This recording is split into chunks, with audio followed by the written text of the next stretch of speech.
Train ছাড়ার কথা 8টা বাজে, রাত 8টায়, কিন্তু এখন বলতেছে রাত 10টায় নাকি ছাড়বে। রাত 10টায় যদি ছাড়ে তাহলে মিনিমাম আমি অবশ্য যাব সিদাদি মানে সিটিতে। পুলিশ এখানে এসে পড়ে গেছে। আফ্রিকার একটা দেশে এমন প্রত্যন্ত অঞ্চলের একটা রেলওয়ে স্টেশনে রাত 3:30 বাজে আমি একজন একা বিদেশি। সবাই ট্রেনে ওঠার জন্য ব্যস্ত, পিছনে পকেট মারার জন্য ব্যস্ত। এরকম বাচ্চারা পকেটে ছবি নিয়ে নিয়ে ঘুরে, এখানে কেউ একজনকে টার্গেট করে যদি দামি কিছু দেখে হাতে, তো পরে আমরা আবার সবাই যে যার মতো ব্যাগ গেছি। এখন একটা বিষয় দেখেন, এখানে তাদের ট্র্যাকিং সিস্টেমটা কিরকম। মানুষ এখানে দেখেন কি কি নিয়ে যাইতেছে। তারা ফার্স্ট ক্লাসেরটা কেমন, এখন সেকেন্ড ক্লাসের রেল জার্নি এক্সপিরিয়েন্স করার জন্য সেকেন্ড ক্লাসের টিকিট বুকিং করলাম। এখানে আমার ক্যামেরাটা দেখে স্টেশনের লোকজন অফিস থেকে ব্যাগ হয়ে চলে আসছে, দুইজন এসে গাড়িতে বসে আমাকে ডাকছে, বলে যে তো ভাই যেই কথা সেই কাজ, 12:30 1টার দিকে ট্রেন আসার কথা, এখন 12:20 বাজে স্টেশন আমি আসছি, 2টার দিকে আসবে বলে ট্রেন। এই আফ্রিকার মোজাম্বিকে মোটামুটি রেলপথ আর সমুদ্র পথ, এই দুই পথের যানবাহন ছাড়া বাকি সব যানবাহনের অভিজ্ঞতা আমার হয়েছে আলহামদুলিল্লাহ। তো আজকে রেল ভ্রমণ এক্সপিরিয়েন্স করতে যাচ্ছি। মোজাম্বিকের ত্যাত প্রভিন্সের ত্যাত সিটি থেকে 35 কিলোমিটার দূরে মোয়াটিস নামক একটা জেলায় আমি এখন আছি।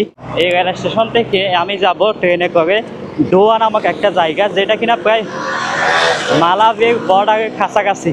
ত্যাত প্রভিন্সে আসলে মোটামুটির মতোই গরম, তাপমাত্রা প্রচুর, এখন প্রায় 32 degree Celsius. By the way, আজকে আপনারা এনজয় করতে যাচ্ছেন আফ্রিকার মোজাম্বিকের ফার্স্ট ক্লাস এবং সেকেন্ড ক্লাস ট্রেনের জার্নি। চ্যানেল নতুন হলে অবশ্যই সাবস্ক্রাইব করে দিবেন, ভিডিওটা ভালো লাগলে অবশ্যই কমেন্ট করে জানাবেন। এই মোয়াটিস জেলার স্মৃতিসৌধ, এখানে যত ধরনের কালচারাল অনুষ্ঠানগুলো হয় সবগুলো এই ধরনের স্মৃতিসৌধগুলোর চারপাশেই হয়। এই সেই ট্রেন স্টেশন এক্সপিরিয়েন্স করতে যাচ্ছি আজকে ট্রেন জার্নি। আজকে সোমবারে ট্রেন যাবে রাত 8টায়, এখন বাজে দুপুর 12টা, ট্রেন ছাড়বে রাত 8টা বাজে, 6:30 বাজে স্টেশনে এসে উপস্থিত থাকতে বলছে। আমার আজকে ডেস্টিনেশনে পৌঁছানোটা খুব ইম্পর্টেন্ট, তাই আমি রাতে 8টা বাজে ট্রেন হইলেও আমি নিয়ে নিছি টিকিট। এই হচ্ছে ট্রেনের টিকিট, এখানে 345 মেটিকাস নিছে এখান থেকে। গুগল ম্যাপে দেখাচ্ছে মোয়াটিস থেকে ডোয়া মাত্র 165 কিলোমিটারের পথ এবং গাড়িতে করে 3.5 ঘন্টার রাস্তা। কিন্তু এই মোয়াটিস থেকে ডোয়ার যে রাস্তাটা, এটা এত বেশি খারাপ যে এখানে কোনো ধরনের পাবলিক ট্রান্সপোর্ট বা লাইনের কোনো গাড়ি নাই। ওখানে গিয়েও বাংলাদেশিরা বসবাস করে ব্যবসা বাণিজ্য করে থাকে। গাড়িতে করে যেতে হলে প্রায় 7-8 ঘন্টা লাগে, তাও পার্সোনাল গাড়ি যদি হয়ে থাকে বা কোনো মালামালের গাড়ি যদি হয়ে থাকে। এখানকার মানুষদের একমাত্র পাবলিক ট্রান্সপোর্ট বা যোগাযোগ মাধ্যম হচ্ছে রেলওয়ে বা ট্রেন। দিনে একটা ট্রেন যায়, ফিক্সড কোনো টাইম নাই যে কতক্ষণ লাগবে। এখানে আমার ক্যামেরাটা দেখে স্টেশনের লোকজন অবাক হয়ে যাচ্ছে। একজন মানে তার অফিস থেকে ব্যাগ হয়ে চলে আসছে, দুইজন এসে গাড়িতে বসছে, সে আমাকে ডাকছে, বলে যে এটা কি কেন, কি কাজে, এটাগুলোর দাম কত, হ্যান ত্যান।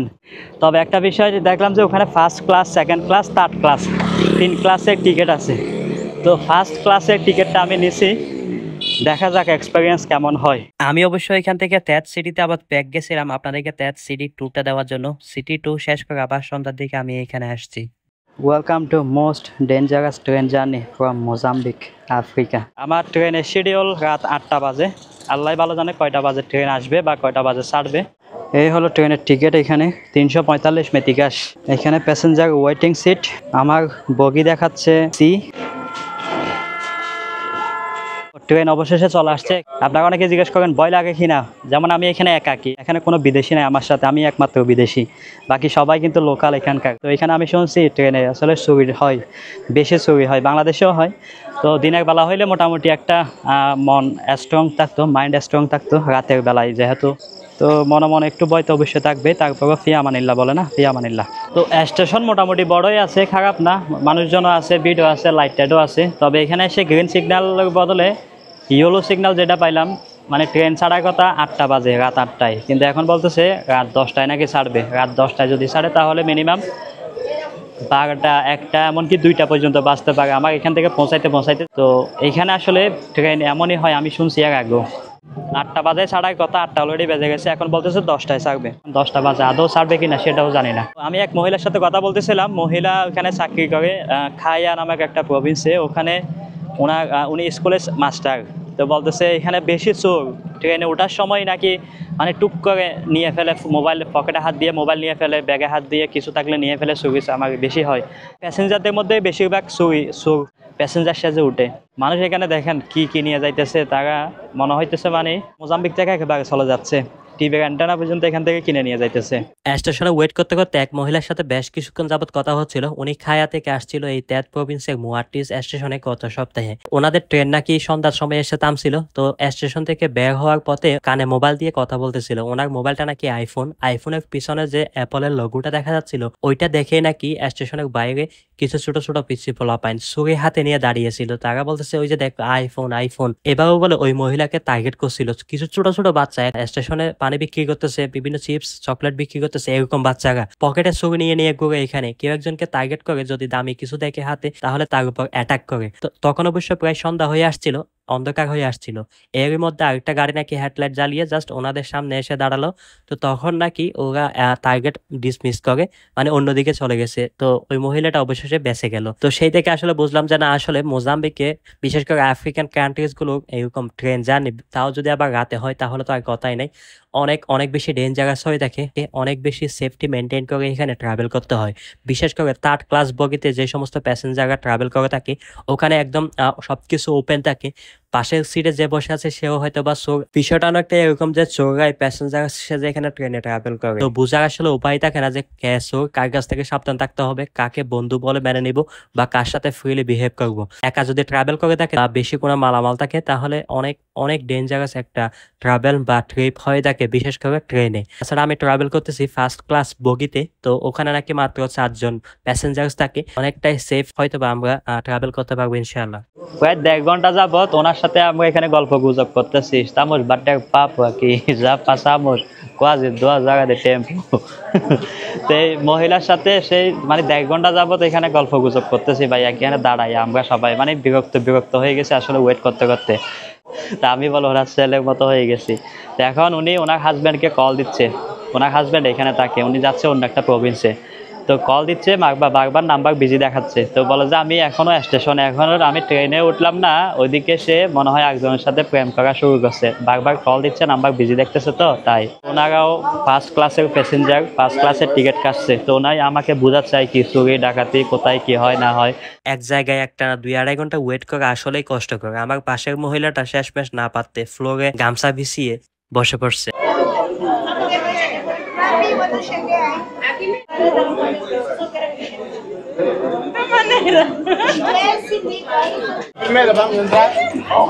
Aquí, né?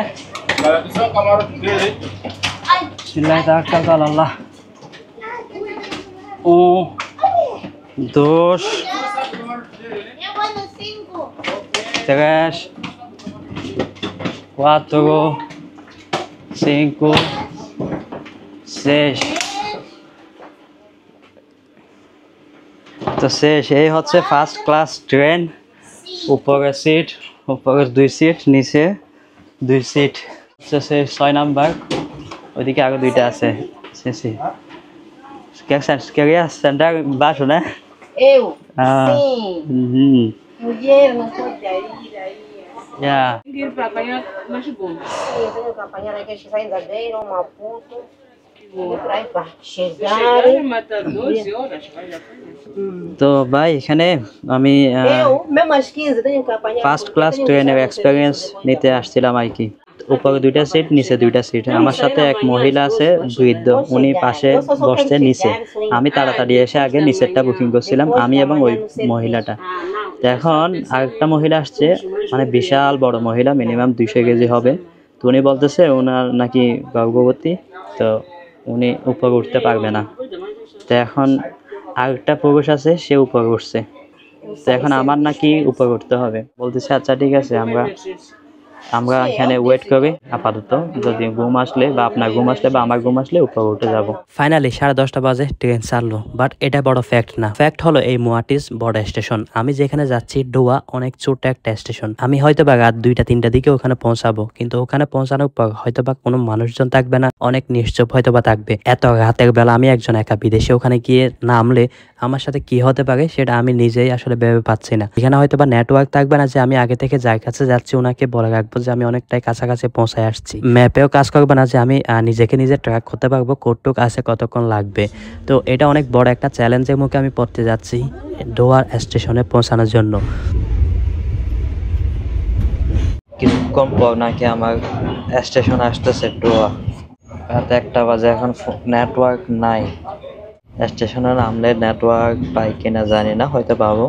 এখানে একটা মজার কাণ্ড ঘটছে। এখন বাজে রাত প্রায় 1:30, টিটি আসছিল টিকিট চেক করার জন্য। তো জিজ্ঞেস করলাম আমাদের ডেস্টিনেশন আর কতটুক আছে। তো বলে যে আপনারা রেডি হন, আর 10-15 মিনিট পর নেক্সট যে স্টেশন আসতেছে আপনারা ওখানে নামবেন। তো আমরা সবাই রেডি হয়ে গেছি, ব্যাগ বুক নিয়ে রেডি হয়ে নামার জন্য এখানে আসতেছি। এখানে এসে দেখতেছি নেটওয়ার্কও নাই, যে আমি যার কাছে যাচ্ছি তাকে কল দিব। আর এখানে স্টেশনে দেখতেছি না, জাস্ট একটা লোকালয়ের মাঝখানে ট্রেনটা থামছে। তো পরে আমরা আবার ব্যাক আসছি, এখানে এসে দেখি এই মহিলাটাও নাকি আমার সেম ডেস্টিনেশনে নামবে। তো পরে ওদিকে পিছন দিক থেকে আরেকটা ছেলে আসতেছিল, সে বলতেছে আপনারা যে নামার জন্য প্রস্তুত হইতেছেন না, আপনাদের স্টেশন তো এখনো আসে নাই, আমিও ডোয়া নামবো। তো যদি মুয়াটিজ আসে তাহলে প্রথমত এখানে নেটওয়ার্ক থাকবে, দ্বিতীয়ত হচ্ছে এটা আরো অনেক বড় স্টেশন, এমন লোকালয়ের মতো না। ওই যে ছেলেটাকে সাদা গেঞ্জি পরা দেখতে পাচ্ছেন, ওই ছেলেটা এসে আমাদেরকে বললো যে এই অবস্থা। তো আমরা তো এখানে আশেপাশে জায়গা ছিল, আমাদের সবার কাছ থেকে বিদায় নিয়ে নিয়েছিলাম যে আমরা নামবো। তো পরে দেখি যে এইটা নাকি মেসিটো নামের একটা স্টেশন, যেটা কিনা আমাদের মেন ডেস্টিনেশন থেকে প্রায় 2 ঘন্টা আগে দূরে। তো পরে আমরা আবার সবাই যে যার যার মতো ব্যাগ গেছি। এখন একটা বিষয় দেখেন, এইখানে তাদের ট্র্যাকিং সিস্টেমটা কিরকম, যে স্টেশনের টিটিরাও ঠিক মতো বলতে পারে না যে আসলে কোন স্টেশনে আমরা পাস করতেছি, এখন কোন স্টেশনে আমাদের নেক্সট স্টেশন কতটুক আছে। তো এটা তারাও ঠিক মতো বলতে পারে না, তারাই আমাদেরকে ভুল ডিরেকশন দিছিল, আমরা আরেকটার জন্য এখানে নেমে যেতাম। তো আমাদের কি হতো আল্লাহ ভালো জানে। এই যে ছেলেটা দেখতে পাচ্ছেন, সেই ছেলেটাই আমাদেরকে বললো যে এইটা সেই স্টেশন না, আপনারা সবাই সে যার যার মতো ঘুমাই পড়েন। পরে আবার ব্যাগ আসছি কেবিনে, ব্যাগ এসে যেহেতু বললো যে 2 ঘন্টার পথ আরো বাকি আছে, তাহলে ভাবলাম যে একটা ঘুম দিই নিশ্চিন্তে। যেহেতু আমার সাথে আরো 2জন প্যাসেঞ্জার আছে যারা কিনা নামবে, তো আমি একটু নিশ্চিন্তে হলাম যে তারাও আমার সাথে যেহেতু নামবে, হয়তোবা যে স্টেশনে আমি নামতেছি সেখানে যে পরিবেশের কথা বললাম যে হয়তোবা শুনশান নীরবতা থাকতে পারে, ছোট্ট একটা স্টেশন হতে পারে। তো সেই ক্ষেত্রে মনে একটু সাহস পেলাম।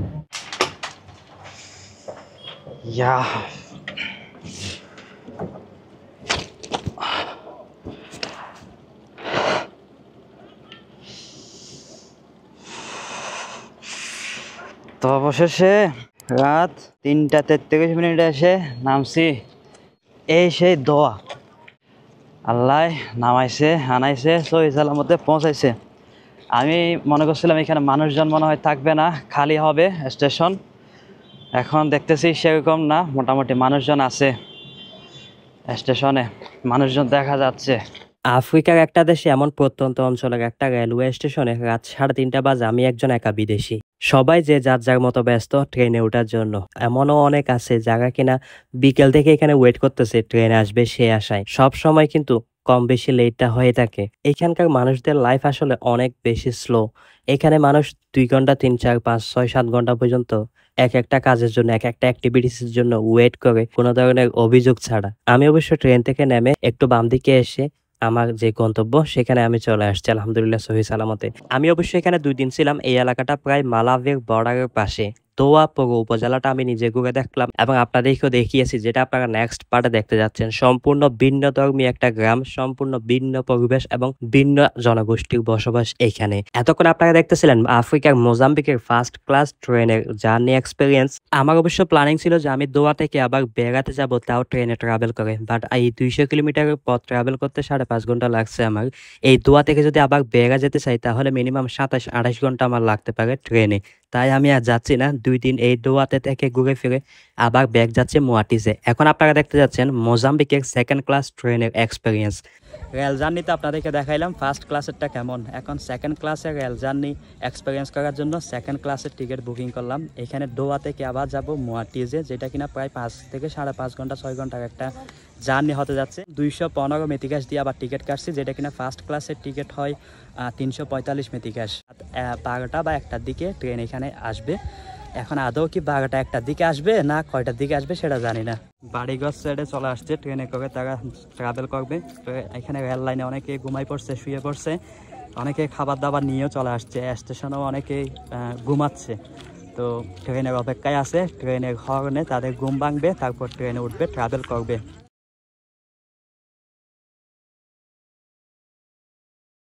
তো আমি এখানে একজন বাংলাদেশি, আমাদের চাচা হয় আর কি, ওনার বাসায় ছিলাম, খাওয়া দাওয়া করছি এখানে, রাতে এখানে ছিলাম। এটা হচ্ছে মূলত ওনার বাসা, এখানে উনি থাকে একজন মানুষ। আর এখানে যেমনটা বলছিলাম পুরো তেয়াত প্রভিন্সে কিন্তু অনেক অনেক বেশি হাই টেম্পারেচার থাকে অলওয়েজ, প্রত্যেকটা বাসায় কম বেশি। এসি থাকে। এখন আমি আজকে আবার ব্যাক হচ্ছি মোজাম্বিকের আরেকটা ট্রেন জার্নি এক্সপিরিয়েন্স করার জন্য। আমি এখানে আসছিলাম মাত্র এরকম 2টা টি শার্ট নিয়ে আর একটা ট্রাউজার নিয়ে আসছিলাম। 2-3 দিন ধরে চলতেছে এখানে এই সফর। আমি এখন অবশ্য ব্যাক হচ্ছি, রাত বাজে এখন 12টা। সেকেন্ড ক্লাস ট্রেন জার্নি কেমন সেটা এক্সপিরিয়েন্স করতে যাচ্ছি। এইখানে এই মুয়াটিস থেকে এই যে প্রায় 200-250 কিলোমিটার ডিস্টেন্স, এখানে কোনো ধরনের পাবলিক ট্রান্সপোর্ট নাই বা অ্যাজ ইউজুয়াল কোনো শিডিউলের গাড়ি নাই বা লাইনের গাড়ি কিন্তু এখানে যাতায়াত করে না। সাথে ওনার দোকানের একটা কর্মচারীও দিছে। স্টেশনের যে কাছে সামনে দেখা যাচ্ছে, এখানে অবশ্য রাতের বেলা দোকানপাট সব বন্ধ থাকে। জাস্ট ট্রেনে যারা খাবার দাবার বিক্রি করে তারাই থাকে, তাও ট্রেন স্টেশনে। গতকালকে আমি আসলে ভয় পাইছিলাম যখন আসছিলাম, আমি মনে করছিলাম এখানে হয়তো বা মানুষজন থাকবে না, কারণ আমি নামছি প্রায় 3:30টার দিকে। ওকে ভাই, স্টেশনে এসে দেখি এখানে ট্রেন দাঁড়ায় আছে, কিন্তু এটা আমাদের ট্রেন না, এটা মালবাহী ট্রেন। এখানে সব লোড করছে পাথর। পাথরগুলো হয়তো বা এক জায়গা থেকে অন্য জায়গায় ট্রান্সপোর্ট করতেছে। বিশাল বড় বড় জায়ান্ট পাথরগুলো ট্রেনে করে তারা ট্রান্সপোর্ট করতেছে। আমরা এখন স্টেশনে চলে আসছি। স্টেশনে এখন অনেকগুলো মানুষ, মানে সবাই এখানে ট্রেনের জন্য ওয়েট করতেছে। কেউ শুয়ে আছে, কেউ অলরেডি ঘুমাই গেছে। ট্রেনের আওয়াজ পেলে হয়তো বা ঘুম থেকে উঠবে, ট্রেনে উঠবে। অনেকে আবার ওয়েট করতেছে ট্রেন আসবে, তারা তাদের জিনিসপত্র বিক্রি করবে, পানি বিস্কিট এই টাইপের জিনিসপত্রগুলো, খাবার দাবার আর কি, ট্রেনে সার্ভ করার জন্য বা বিক্রি করার জন্য। 12টা বাজে ট্রেন আসার কথা, আল্লাহ ভালো জানে কয়টা বাজে আসে। এখানে অবশ্য সিকিউরিটি দেখা যাচ্ছে, পুলিশ তুলিশ আছে। আমি বরং এখানে বসে থাকি। ওই বন্ধে তো ভাই, যেই কথা সেই কাজ। 12:30 1টার দিকে ট্রেন আসার কথা, এখন 12:20 বাজে স্টেশনে আমি আসছি। এখন বলতেছে ট্রেন আবার লেট করছে, 2টার দিকে আসবে বলে ট্রেন। তো এখন কি করব, বাসা কাছে, বাসায় চলে যাচ্ছি এখন আবার। তো ওনার ফোন নাম্বার নিছি, উনি আমার নাম্বার নিছে। ট্রেন আসার কাছাকাছি হলে বা চলেও আসলে হয়তো বা আমি তাকে কল দিব বা সে আমাকে কল দিবে। এখন আবার যাচ্ছি বাসায় ব্যাক। গতকালকেও সেম এক্সপিরিয়েন্সটা ছিল, প্রায় 2.5 ঘন্টা ট্রেন লেট করছে। আজকেও বলতেছে 2 ঘন্টা লেট হবে। তো এই হচ্ছে এখানে ট্রেনের ব্যবস্থা, যোগাযোগ ব্যবস্থা এবং যোগাযোগ ব্যবস্থা ট্রেনের শিডিউল। তো এই যাত্রায়ও সঙ্গে আরেকটা পাইছি, আমার পাশে একজন আছে, ওই যে জমিদারের কথা বলছিলাম না, বিশাল বড় বড় লোক, ও কর্মচারী, সেও নাকি যাচ্ছে সিটিতে। রাত এখন 2:14 বাজে। ফোন দিছি, বলে যে কাছাকাছি স্টেশনে আসছে, ওদিক থেকে ছাড়ছে ট্রেন। তো এখন আমি আবার ব্যাক হচ্ছে আর কি, প্রায় 2:30 হওয়ার পথে। এগুলো আসলে আপনাদেরকে শেয়ার করার একটাই উদ্দেশ্য, আপনারা জাস্ট একটা গ্যাস করতে পারেন যে আফ্রিকার লাইফ আসলে কতটা স্লো। ট্রেনে গতকালকেও দেখাছিলাম আপনাদেরকে কি একটা অবস্থা ছিল।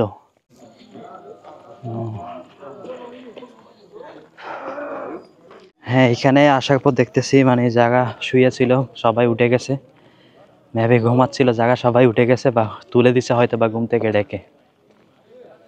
পুলিশ এখানে টহল দিচ্ছে দেখা যাচ্ছে। অবশেষে 2:22-এ ট্রেন আসলো।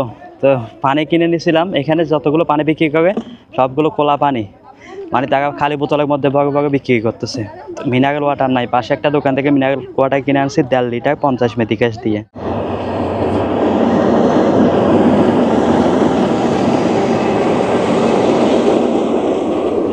তো ভাই, এই সেই সোনার হরিণ মোজাম্বিকের ট্রেন অবশেষে আসলো 2:30 বাজে। সবাই ট্রেনে ওঠার জন্য ব্যস্ত, পিছনে পকেট মারার জন্য ব্যস্ত। এরা সবাই সেকেন্ড ক্লাসের প্যাসেঞ্জার, নামতেছে যাত্রী। ও পেশো, আমরা এদিকে উঠবো। ট্রেন থামছে একটু নিচে। তো ভাই, এই সেই সেকেন্ড ক্লাস। এখানে এসে আবার ডাবল সিট দেখা যাচ্ছে। কি ভাই, এখানে সবগুলো ডাবল সিট খালি দেখা যাচ্ছে না একটাও, সবগুলো সিঙ্গেল, মানে টাকা বুক করে রাখছে। সব জানালার পাশের সিটগুলো বুকিং, সব জানালার পাশের সিটগুলো বুকিং। এখানে টিকেটিং সিস্টেমে একটা বিষয় লক্ষ্য করলাম, ফার্স্ট ক্লাস বগিজ যে সিটটা আমি বুকিং করছিলাম সেখানে জাস্ট কেবিন নাম্বার লেখা ছিল, কোনো সিট নাম্বার লেখা ছিল না। একইভাবে এখানে সেকেন্ড ক্লাস বগির যে টিকিট, সেকেন্ড ক্লাস এইটাই লেখা আছে, এখানে কোনো সিট নাম্বার লেখা নাই বা নির্দিষ্ট কোনো বগি লেখা নাই। যে কোনো বগিতে বসতে পারবে, জাস্ট সেকেন্ড ক্লাস হলেই হলো। যেখানে সিট খালি আছে সেখানেই বসা যাবে।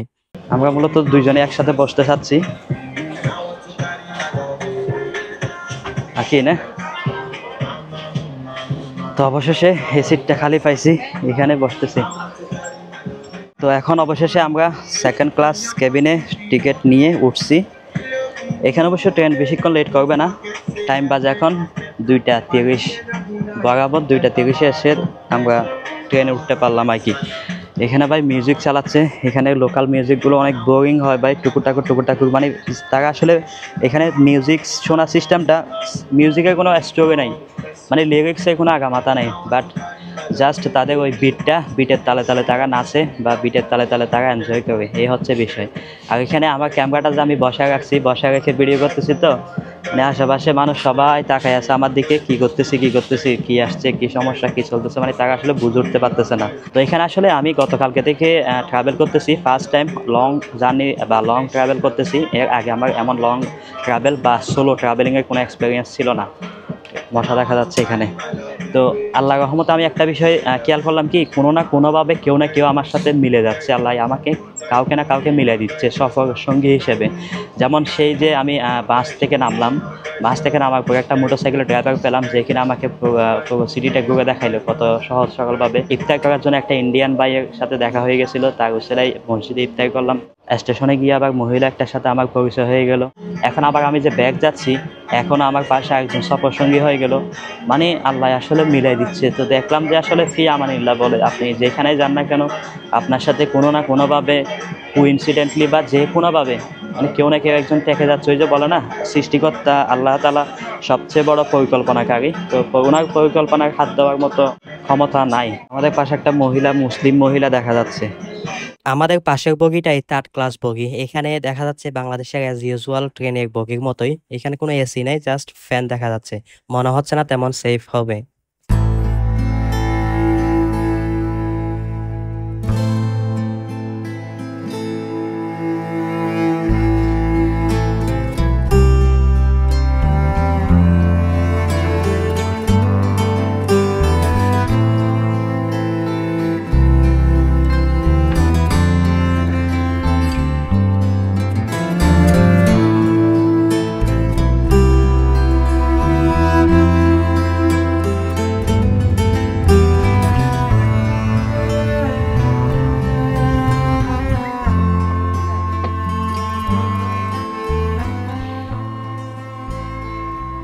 একটা বিষয় আমার কাছে অনেক বেশি অদ্ভুত লাগছে, আমি এই যে প্রায় 1,500 কিলোমিটার কাছাকাছি ট্রাভেল হয়ে গেছি ইতিমধ্যে, আমার এখনো পর্যন্ত কেউ আমার ডকুমেন্ট চেক করে নাই। বিষয়টা খুব অদ্ভুত লাগলো। আরেকটা বিষয় এখানে ভালো লাগছে, এই পর্যন্ত ক্যামেরা নিয়ে কেউ কোনো ধরনের কমপ্লেন কিন্তু দেখায় নাই, সবাই ক্যামেরার দিকে তাকায় আসছিল। অনেক ইন্টারেস্টিং বা অনেক অদ্ভুত টাইপের লোক নিয়ে। হ্যাঁ, কাম্বুলেসিস নামের একটা স্টেশনে এখন আছি আমরা। এখানে বেশ কিছুক্ষণ থামতেছে। ওই যে কাসাবা দেখেন ভাই, কাসাবা কত জনপ্রিয় দেখেন, মানুষ সম্পত্তি হিসেবে নিয়ে যাচ্ছে কাসাবা। 3rd ক্লাস বগিগুলোতে কিন্তু মানে অনেক বেশি ভিড়। তো আমার মনে হয় না 3rd ক্লাস বগিতে যদি উঠতাম তাহলে ব্যাগ বুক রেখে এইভাবে আমি কোথাও যেতে পারতাম। তো ফার্স্ট ক্লাস ওইটাও ঠিক ছিল, সেকেন্ড ক্লাস ওইটাও মোটামুটি অনেকটাই সেফ। যদি সাথে কেউ একজন থাকে তাহলে একদম সেফ। যেমন আমার সাথে একজন ছিল, তো সে ঘুমাচ্ছে বসে, তো তার সিটের নিচে আমার ব্যাগটা রেখে এখানে আমি হাঁটাচলা করতে পারতেছি। আয়তনে বাংলাদেশের চেয়ে প্রায় 5.5 গুণ বড় দেশ মোজাম্বিক। এই মোজাম্বিকের স্থলপথ হাজার কিলোমিটার। দেশের এক প্রান্ত থেকে অন্য প্রান্তে এই দেশের প্রাকৃতিক সম্পদগুলো ট্রান্সপোর্ট করার জন্য রেল ব্যবহার করা হয়।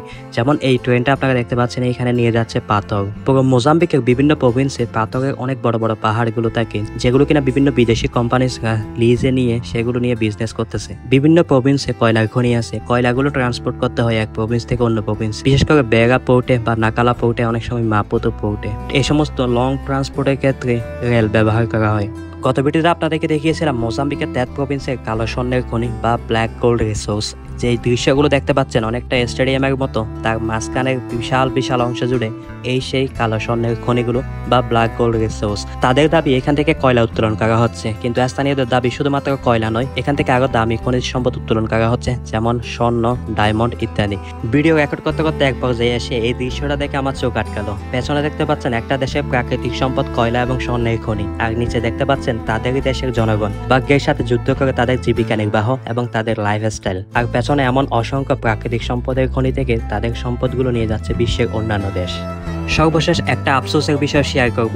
আমরা বাংলাদেশের আফ্রিকা শব্দ কানে শুনলে বিশ্বাস করি কোন গুম রাহাজানি, সেই বই আমরা আফ্রিকার নাম শুনলে ভয় পাই। কিন্তু এই আফ্রিকা মহাদেশের বিভিন্ন দেশে যুগের পর যুগ রাজত্ব করে যাচ্ছে চায়না, ভারত ও পাকিস্তান সহ বিশ্বের বিভিন্ন দেশ। তাদের কয়েক পুরুষ ধরে এই সমস্ত দেশের ব্যবসা বাণিজ্য আধিপত্য বিস্তার করে যাচ্ছে। আমি মনে করি এখনো সময় আছে বাংলাদেশি হিসেবে আমাদেরও আধিপত্যের সূচনা করার। ভাই কোথায় দাঁড়াই গেল ট্রেন? অনেকে ভাবছেন পুরো ভিডিও জুড়ে বক বক করে গেলাম, দেখার মতো হয়তো বা কোনো দৃশ্য পাননি। এই ভিডিওতে আমার দুইটা পারপাস ছিল। এদেশের মানুষের সাধারণ জীবনযাত্রার একটা অংশ, দ্বিতীয়ত আমি একজন একা বিদেশি রাত বেরাতে এমন লং ট্রাভেল করে যাচ্ছি ফি আমানিল্লাহর ভরসায়, এতে যেন অন্যরাও একটা দেশের নিরাপত্তা নিয়ে একটা ধারণা পায়।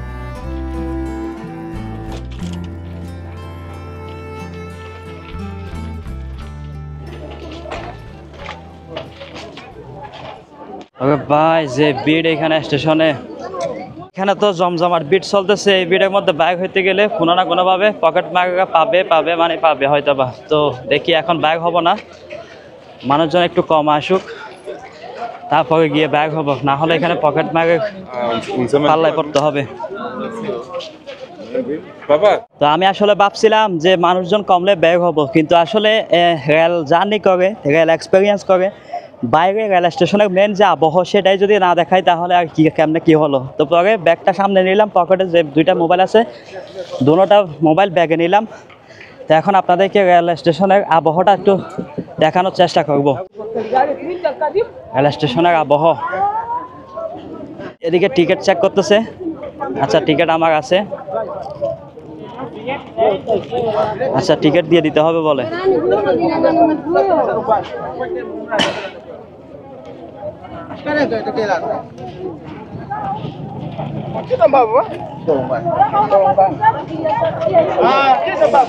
টিকিট জমা দিলাম। তো ভাই রেল স্টেশনের আবহাওয়াটা আপনারা দেখেন, এই হচ্ছে রেল স্টেশনের আবহাওয়া। আমি অবশ্য যাব সিদাদি মানে সিটিতে। পুলিশ টুলিশ এখানে এসে বগে গেছে। আঙ্গনিয়া নাও, আমি যাব সিদাদি মানে সিটিতে। তো এখান সিটির বাস, সিটির মাইক্রো কোনটা তো জানি না। এখানে একটা লোড করতেছে, ওই তেজ পাসো। এখানে একটা জায়গা আছে, এখানে অনেকে মানুষ বসে, কিন্তু ভাই আমার ব্যাগ রাখার জায়গা থাকবে না, ঠেলাঠেলি বেশি হবে। তো বললাম যে ওইটার টাকা আমি দিব, তার মানে 50 মিটিকাস করে 100 মিটিকাস আমি দিব। এখন বসছি আর কি, এখানে দুইজনের মানে 2 সিট বুকিং দিয়ে বসছি। তো এখানে সামনে পিছনে তারা মানে ইলিশ পাইলের মতো করে বসাইছে লোক। তো এই হচ্ছে অবস্থা আমার এবং আশেপাশের অবস্থা। আজকে 3 দিন যাবৎ চোখে ঘুম নাই, চোখ এখন জ্বলতেছে অবশেষে। তো বাসে উঠে ফিয়া মানিল্লা বলে ঘুম দিব, একটা জবরদস্ত একটা ঘুম দিব। 7 ঘন্টা জার্নি, আমার আবার বাসে ভালো ঘুম হয়। আমি এখানে আসলে কোনো কাজে আসি নাই, জাস্ট ফর ট্রাভেল, মানে শুধু ট্রাভেল করার জন্য আমি এখানে আসছি তেত প্রভিন্সে। আই থিঙ্ক দ্যাট তেত সিটির বা তেত প্রভিন্সের ট্যুর এখানে শেষ হতে যাচ্ছে। হয়তো বা নতুন একটা ট্যুরে আপনাদের সাথে দেখা হচ্ছে। আবার কেমন লাগলো এই তেত সিরিজটা অবশ্যই কমেন্ট করে জানাবেন। আমার অবশ্য প্ল্যানিং আছে আবার তেতে আসার, বেশ কয়েকটা অজপাড়া গা ভিতরে আমার এখনও ঢোকা হয়নি। নেক্সট আবার আসবো ইনশাল্লাহ এখানে, তখন হয়তো বা আরও গভীর বা মালাবির বর্ডার সাইড পর্যন্ত, এমনও হইতে পারে যে মালাবির পর্যন্ত ঢুকবো, সেরকম একটা প্ল্যানিং আছে ইনশাল্লাহ যদি নসিবে থাকে। তো ভিডিওটা যদি ভালো লাগে অবশ্যই কমেন্ট করে জানাবেন কেমন লাগলো। নতুন যদি হয়ে থাকেন চ্যানেলে বা ইতিমধ্যে সাবস্ক্রাইব এখনও নাও করে থাকেন তাহলে অবশ্যই চ্যানেলটা সাবস্ক্রাইব করে দিবেন। এই দেখা হচ্ছে ইনশাল্লাহ নেক্সট ভিডিওতে।